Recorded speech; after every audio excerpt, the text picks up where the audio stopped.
Welcome to this training on the State Code of Ethics. I'm Jane Rhodes with the State Human Resources Division. In this program, you will learn about state law and the Code of Ethics for all public employees in Montana. We'll cover the sections of law most important to you. We'll ask you some questions so you can test your own grasp of the information. We're going to start right at the beginning. Montana's Constitution requires a code of ethics. As you can see here, the language prohibits conflicts between public duty and private interest. People who, as part of their jobs, have access to public resources may not use them for personal gain. After voters approved the Constitution in 1972, the legislature adopted the Code of Ethics in 1977.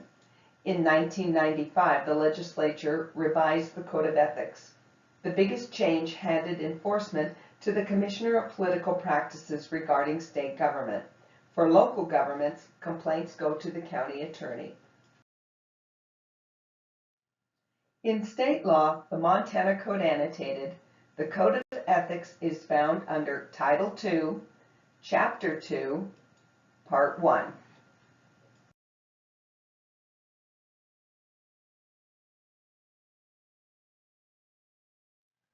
Now let's look at some of the sections of the Code of Ethics. The headings on these slides give you the section number and general topic from the state code.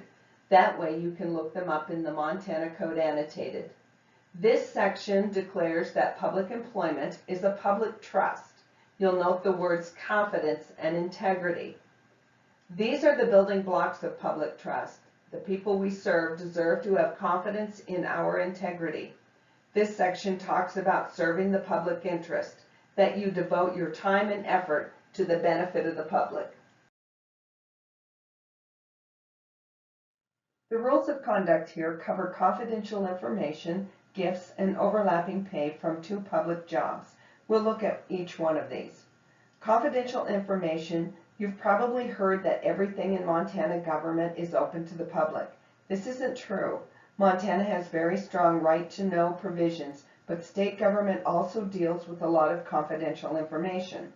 Think of individual health information, professional licensing, and tax records, to name a few.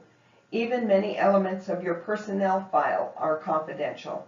If your job involves confidential information, it's important that you are aware of statutes, rules, and policies regarding that information. Second, you're bound by this law.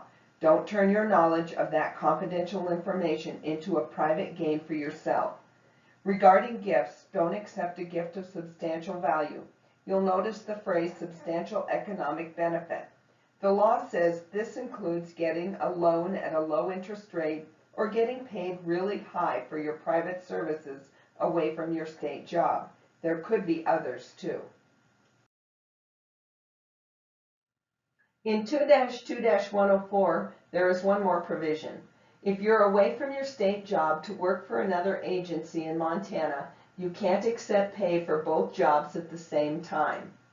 You must reimburse the agency that you were absent from, or have your pay from one agency reduced by the amount paid by the other agency, or you can use accumulated leave or comp time to cover the absence from one agency.